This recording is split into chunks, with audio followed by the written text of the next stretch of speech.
Historiquement, l'Afrique subsaharienne, a joué un rôle fondamental dans la prospérité mondiale des pays avancés.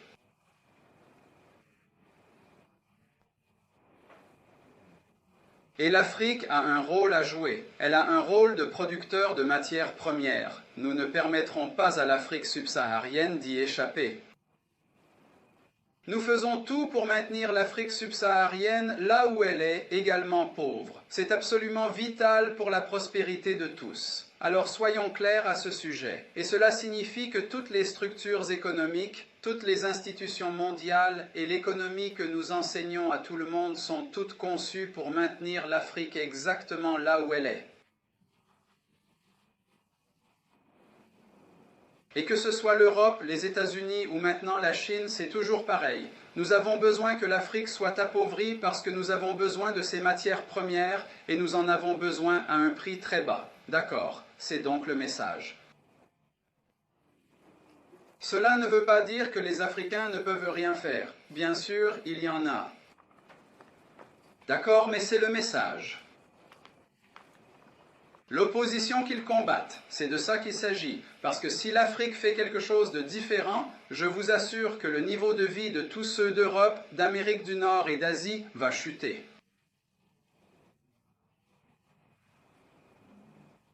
Et c'est un gros prix à payer. Je vous assure que l'Occident ne permettra pas cela sans un grand combat. C'est donc fondamentalement de cela dont il s'agit. Ce que je veux vous montrer, c'est comment fonctionnent ces structures. Cela ne dure que 20 minutes. Nous ne pouvons donc pas faire grand-chose, mais juste pour vous donner une petite idée. Et pourquoi je garde la partie idéologie là-bas, c'est parce que nous faisons partie des producteurs d'idéologie. Dans les universités et les institutions académiques, nous sommes complices de toute cette entreprise.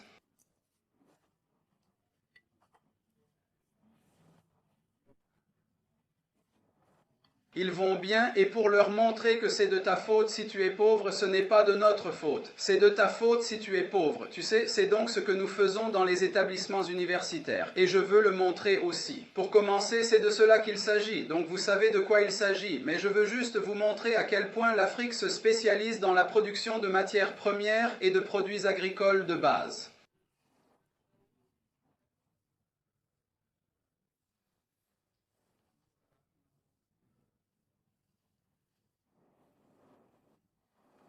Nous connaissons les forces fondamentales qui sont à l'origine de ce sous-développement. On connaît sa colonisation. Je n'en parlerai pas beaucoup parce que mon collègue intervenant va en aborder certains aspects. Mais je souhaite aborder brièvement les structures économiques mondiales, les institutions financières mondiales et l'idéologie économique pour vous en donner une idée.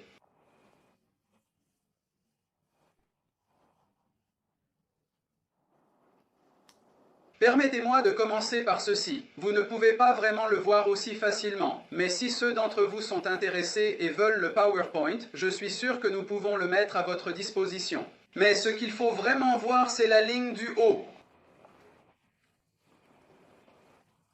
Et cela reflète l'étendue de la dépendance.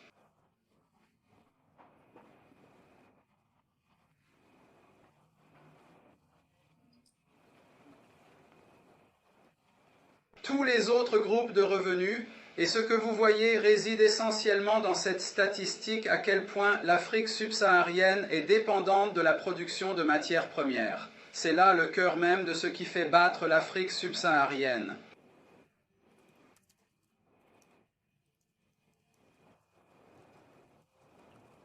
Ici, juste pour jeter un œil à une statistique supplémentaire très importante avec toutes ces exportations provenant d'Afrique subsaharienne.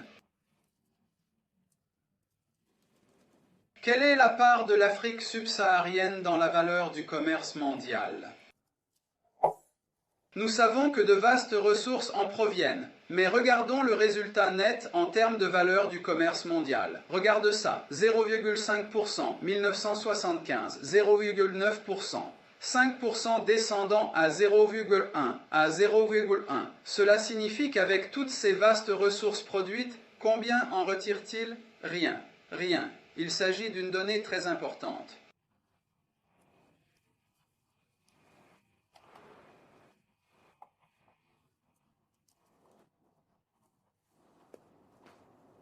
Ensuite, je veux juste vous montrer ce qui est arrivé à l'Afrique subsaharienne parce que ce que nous savons de toutes les études, c'est qu'aucun pays ne se développe jamais sans industrie manufacturière. D'accord, produire des matières premières ne vous mènera nulle part. Produire des biens agricoles de base ne vous mènera nulle part. Et jetons un coup d'œil à l'ampleur de l'activité manufacturière en Afrique subsaharienne. Nous pouvons regarder les 15 dernières années impaires, 15, 20 ans. Et nous constatons que le secteur manufacturier a effectivement décliné, en pourcentage du total.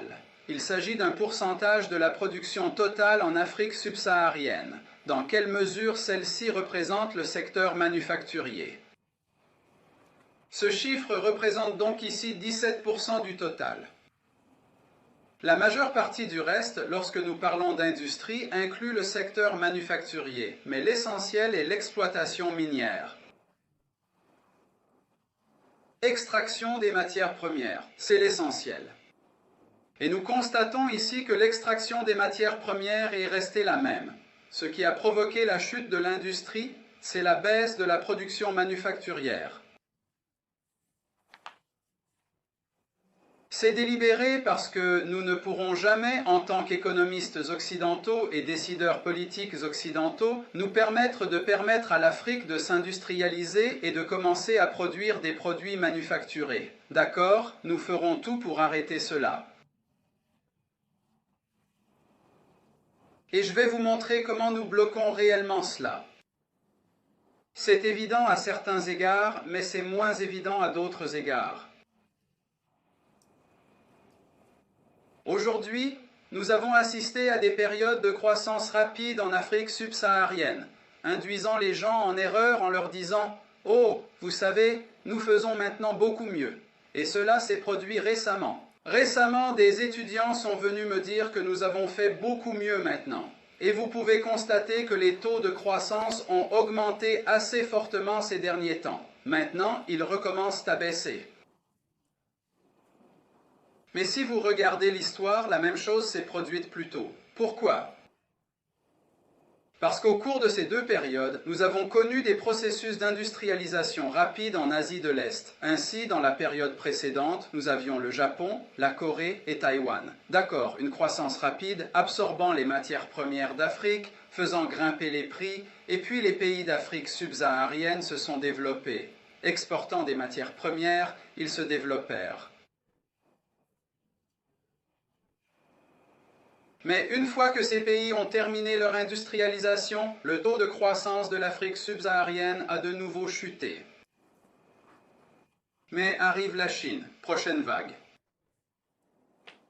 Là encore, la croissance de l'Afrique subsaharienne augmente, mais maintenant celle de la Chine est en baisse. Comme beaucoup d'entre vous le savent désormais par la presse, la Chine est en déclin, mais l'Afrique subsaharienne connaît un déclin encore plus rapide. Et nous allons revenir là où nous en étions, avec des prix des matières premières très bas, des taux de croissance très faibles et, encore une fois, le type de pauvreté que nous avons connu autrefois. Car, en fin de compte, l'Afrique subsaharienne est condamnée à ce rôle. Juste un fournisseur de matières premières, pas un fabricant.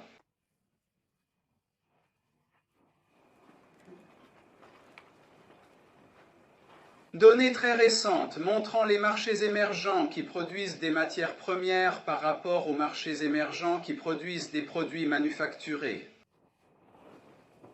Et vous pouvez le constater aujourd'hui, avec la faiblesse de l'économie mondiale, ce sont les marchés émergents, c'est la ligne rouge. Ce sont les pays qui souffrent le plus, les marchés émergents producteurs de matières premières. Ce sont eux qui souffrent le plus.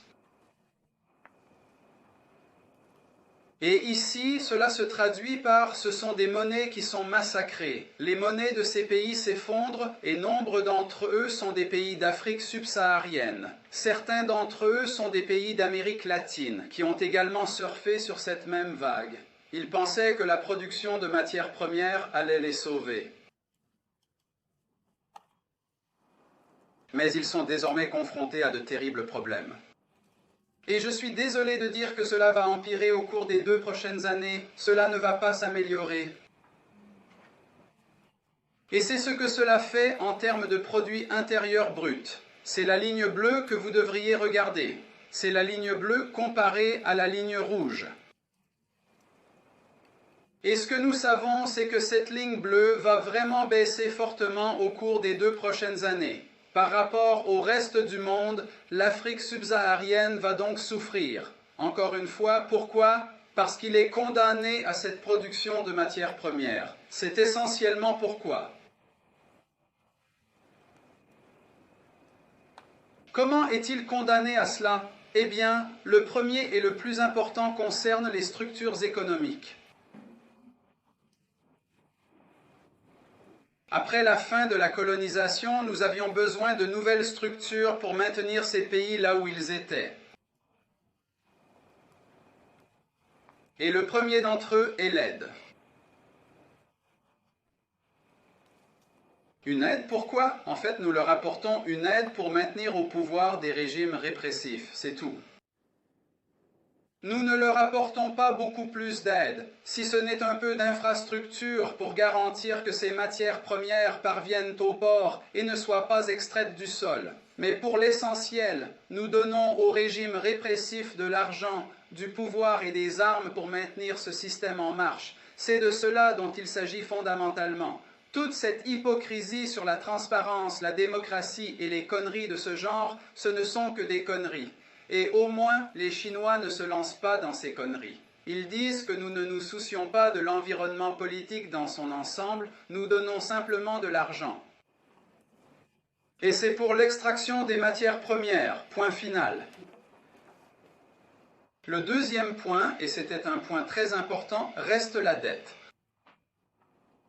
Je parlais aujourd'hui à certains de mes étudiants, était-ce aujourd'hui ou hier des confessions d'un tueur à gages économique? Te rappelles-tu de ça? L'un d'entre vous a-t-il entendu parler de celui-ci, Confession d'un tueur à gages économique? C'est un livre écrit par John Perkins qui a travaillé pour une banque opaque et très nébuleuse.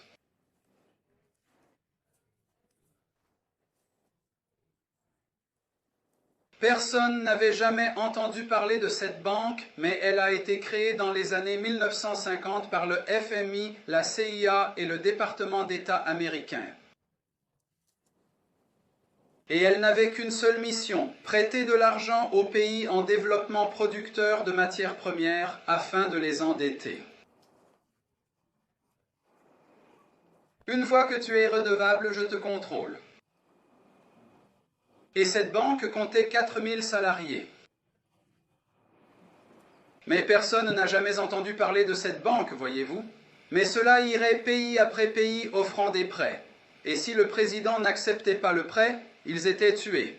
Et il donne 2 exemples de présidents qui ont été tués parce qu'ils n'avaient pas accepté les prêts. Vous voyez, les prêts sont également très importants pour piéger le pays. C'est très important. Cela fait partie de ce processus. J'enseigne au Suriname. Et le Suriname disposait ces derniers temps d'énormes réserves de change si importantes qu'il n'avait pas besoin d'emprunter de l'argent. Et puis un de mes étudiants qui était très haut placé au sein du gouvernement a dit « Vous savez, le FMI essaie de nous convaincre d'emprunter de l'argent à des étrangers. Pourquoi ? »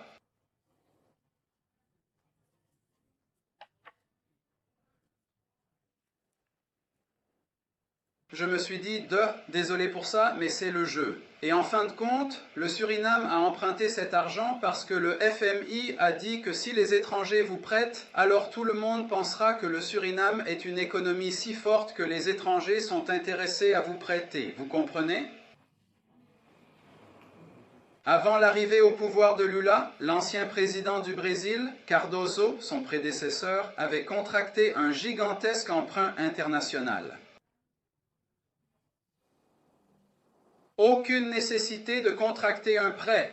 Pourquoi? Parce qu'une fois que je t'aurai attrapé avec les dettes, je te retiens pour toujours. Tu es mon prisonnier. La dette est donc cette immense toile d'araignée qui a piégé l'Afrique subsaharienne et l'y maintient. Aide, dette.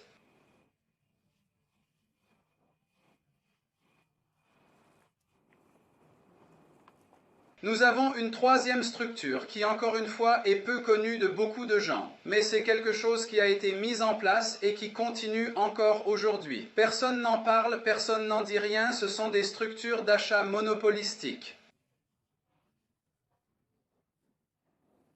Cela concerne toutes les matières premières et les produits agricoles de base produits par les pays en développement. Il n'y a que 4 ou 5 multinationales occidentales qui achètent tous ces produits. Et ils sont de connivence entre eux. Donc, si vous prenez un produit majeur, ces multinationales occidentales, elles sont de connivence entre elles, même si l'on descend à la production de bananes. Nous avons fait un doctorat ici à l'ISS, et la personne a montré que les 4 ou 5 grandes multinationales sont de connivence. Et pour s'assurer que leur contrôle est total, ce qu'elles font, c'est forcer tous les producteurs à produire la même banane uniforme.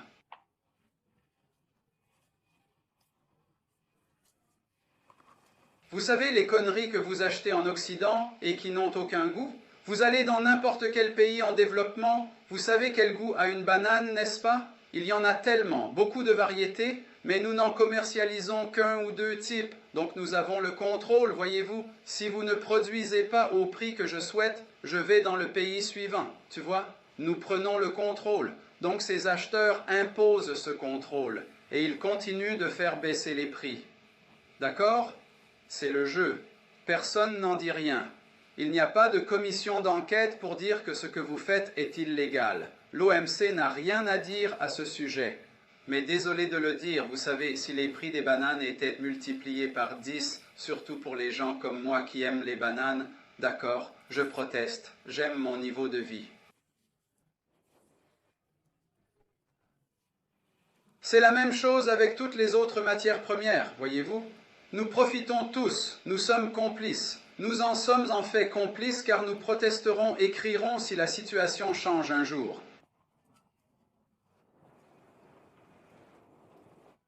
Bon, arrivons maintenant à ces institutions internationales. Et je dois vous dire ceci, dès le départ, ne les considérez pas comme méchantes. FMI, Banque mondiale, OMC, nous pensons toujours que les créatures maléfiques sont horribles. Ce n'est pas. C'est juste une question d'économie. C'est une guerre économique.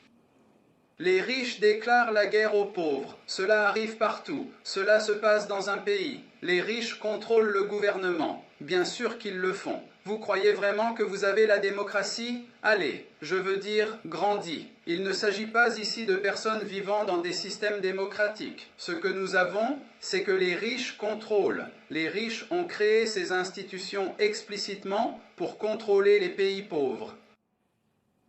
Et ils ne leur laissent pas beaucoup de marge de manœuvre.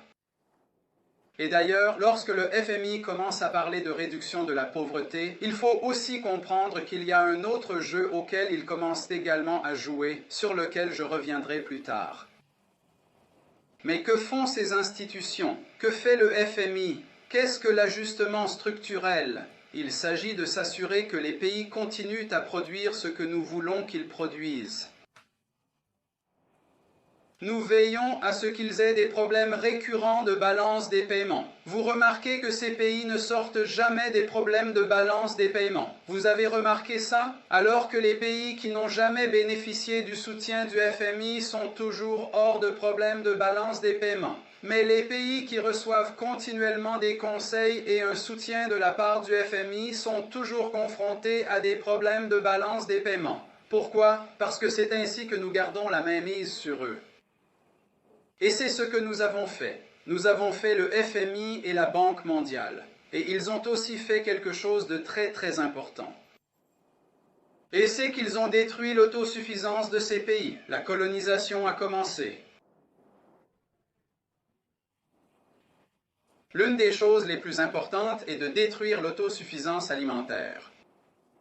Et la Banque mondiale a continué sur cette voie. Ils ont forcé la plupart des pays à éliminer toutes les subventions et tous les soutiens alimentaires. Parce que dès que vous ne produisez plus votre propre nourriture, j'augmente mon contrôle sur celle-ci. Comment le savons-nous? Eh bien, une chose très drôle s'est produite il y a quelques années. Pas si drôle, en fait. Cela impliquait la famine d'un grand nombre de personnes au Malawi. Beaucoup d'entre vous s'en souviennent parce que c'était vraiment tragique.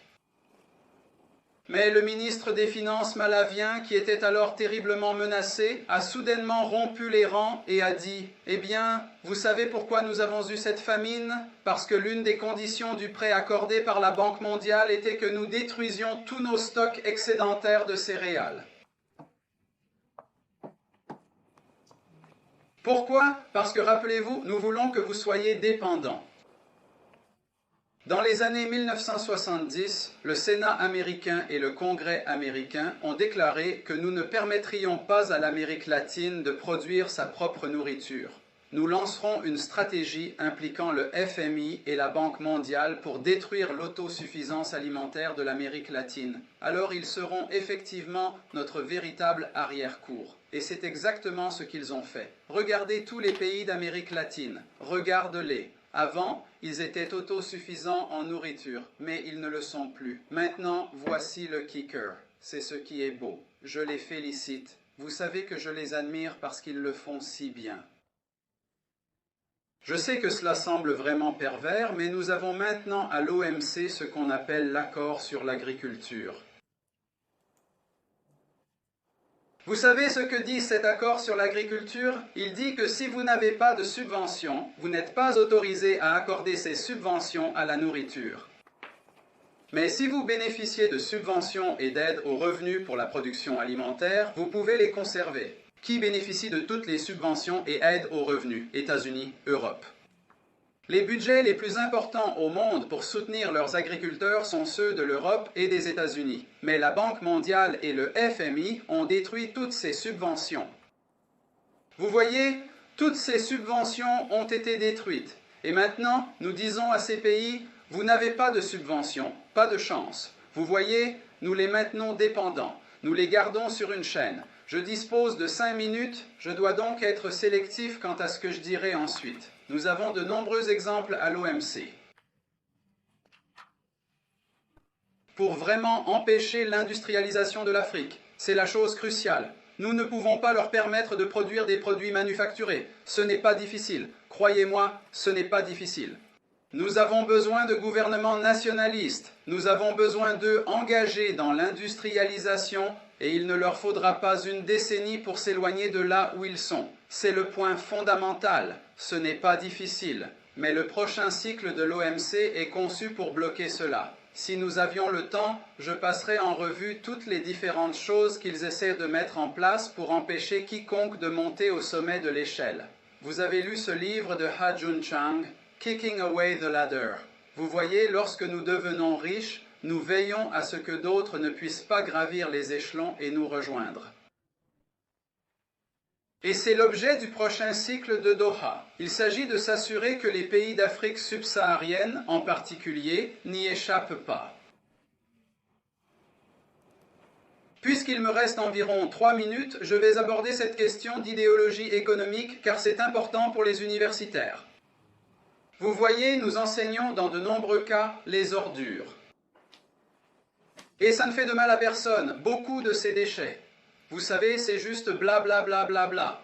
Et nous ne savons pas ce que nous avons appris, mais de toute façon, nous étions là-bas à l'université et vous avez obtenu un certificat et vous partez et vous sentez que vous avez appris quelque chose. Mais parfois, nous enseignons des choses très destructrices. Et ce n'est pas plus important que lorsque nous enseignons à des personnes originaires de pays en développement. Et l'une de ces choses très préjudiciables et destructrices est la doctrine de l'avantage comparatif. C'est un mensonge du début à la fin. C'est de la pure merde. Il a été décimé à plusieurs reprises, mais nous le conservons dans tous les programmes scolaires. Pourquoi? Parce qu'il dit aux pays d'Afrique subsaharienne que leur destin est de produire des matières premières. Voyez-vous?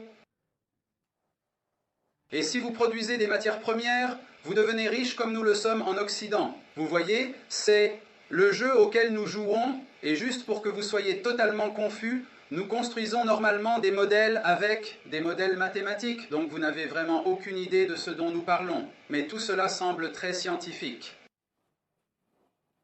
Ensuite, nous avons la version moderne de tout cela, parce que tout cela est un échec, nous savons que c'est un échec, nous avons maintenant une nouvelle génération d'économistes qui disent « Ah, ce n'est un échec que parce que vous êtes tous corrompus dans vos pays ». Nous appelons cela une nouvelle économie institutionnelle.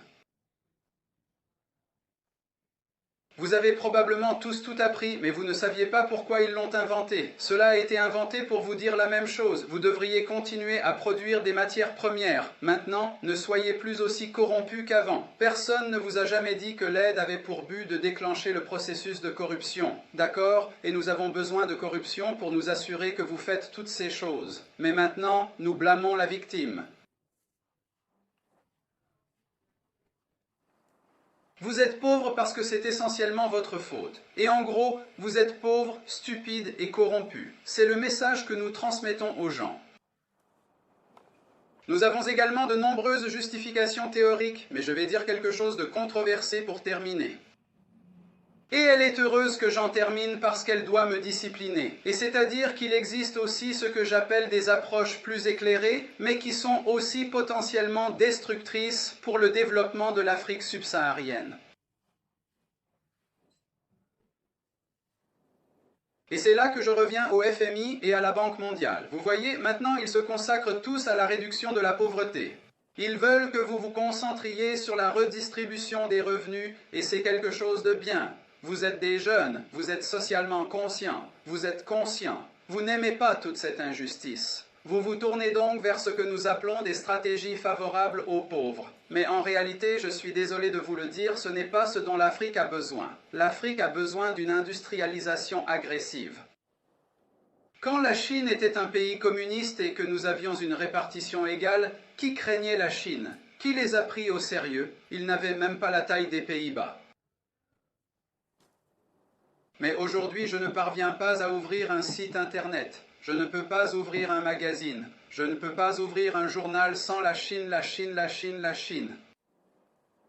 Et nous savons ce qui a construit la Chine. Ce n'est ni le socialisme ni le communisme. C'est le capitalisme, les gars. C'est de la fabrication, c'est de la production, c'est ce qui crée de l'emploi, c'est ce qui crée des emplois. Je ne suis pas pro-capitaliste, mais c'est la réalité. Et malheureusement, nous allons maintenant nous retrouver avec le bon flic et le méchant flic.